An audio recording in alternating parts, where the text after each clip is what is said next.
안녕하세요. 투자 전 세금 체크 김정래 세무사입니다.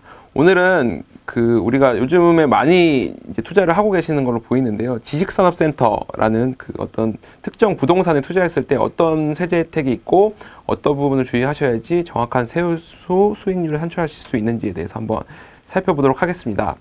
우리가 지식산업센터라고 요즘에 많이 광고도 하고 분양이 굉장히 많이 이루어지고 있고, 서울 곳곳에 요 지식산업센터 또는 서울 외에도 서울 외곽 지역, 서울 인근 수도권 지역에 지식산업센터로 이제 건물을 짓고 여러 가지 이제 상업용으로 많이 사용을 하시는 경우가 있는데, 왜 요 지식산업센터를 많이들 권하시고 지식산업센터 형태로 많이 건물이 이제 신축이 되는지에 대해서 한번 살펴보면, 우선 지식산업센터라는 명칭에 대해서 한번 알아보겠습니다. 지식산업센터라는 의미는 동일 건축물에 제조업, 지식산업, 그리고 정보통신업 산업, 그러니까 이런 특정 업종을 영위하는 사업자와 그 사업을 지원하기 위한 지원시설이 복합적으로 입주할 수 있는 다층형, 3층 이상으로 구조가 이루어져 있습니다. 집합건축물로, 그리고 이제 공장이 반드시 입주를 해요. 6개 이상의 공장이 입주할 수 있는 건축물을 말하고, 이렇게 되면은 사실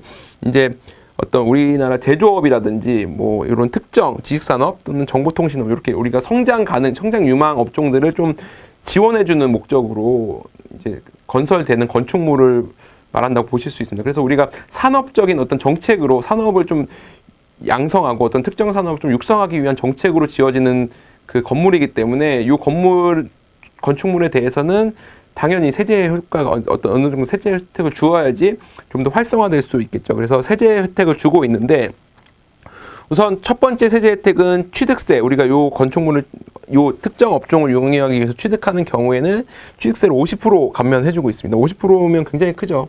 우리가 이번에 4.6%, 예를 들어서 뭐 10억짜리 건물을 취득하는데 취득세가 4.6% 나왔다. 그러면은 그 4.6%에 50%를 감면해주기 때문에 굉장히 큰 금액이 감면이 됩니다. 그래서 우리가 의사결정을 할 때, 우리 똑같은 부동산, 내가 어떤 제조업을 하기 위해서 건축물을 어떤 특정 공장을 취득하는데, 지식산업센터에서 취득할 거냐, 아니면 다른 외곽 지역의 다른 별개의 건물을 취득할 거냐는 의사결정을 하실 때 동일한 가격이라고 한다면 이 취득세가 굉장히 큰 영향을 미칠 수가 있겠죠. 그래서 취득세를 50%나 감면을 해준다. 두 번째는 재산세도 보유하는 기간 동안에 37.5%를 감면을 해주고 있습니다.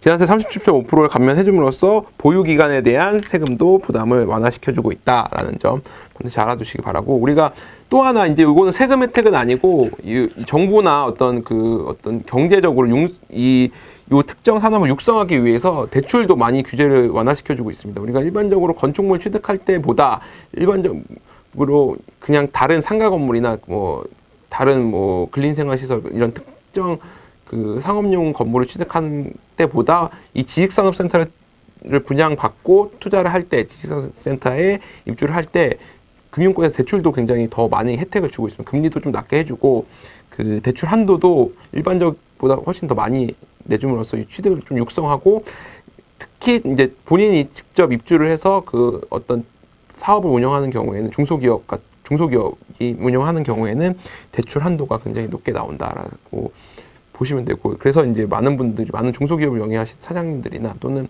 중소기업의 어떤 입주가 굉장히 활성화되어 있죠. 자가로 취득해서 직접 입주를 해서 운영하시는 경우가 굉장히 많습니다. 이런 혜택들이 있고, 이런 혜택이 있는 반면에 반드시 이 혜택에 따른 어떤 사후 관리, 어떤 감면을 받고, 감면 받기 위해서 취득했다가 1년 만에 팔고 나온다, 또는 이 업종을 운영을 했다가 1년 안에 다른 업종으로 전환을 한다, 이러면은 감면에 대한 혜택이 다시 추징이 됩니다. 그래서 반드시 감면 혜택에 대한 추징 규정도 반드시 아셔야 되고, 특히 이 지식산업센터를 임대업으로 내가 이걸 투자를 하는데, 내가 직접 사용을 하거나 어떤 상업용으로 쓰기 위한 목적이 아니고 단순히 임대를 해서 임대 수익을 창출하기 위해서 투자를 한다라고 하면 이런 세제 혜택이 전혀 없기 때문에 반드시 이 부분 알아두셨다가 임대 사업자를 운영하시는 경우에는 이런 세제 혜택은 받으실 수가 없다라는 점 참고하시기 바랍니다. 오늘은 지식산업센터 투자 시 세제 효과에 대해서 한번 살펴봤습니다. 감사합니다.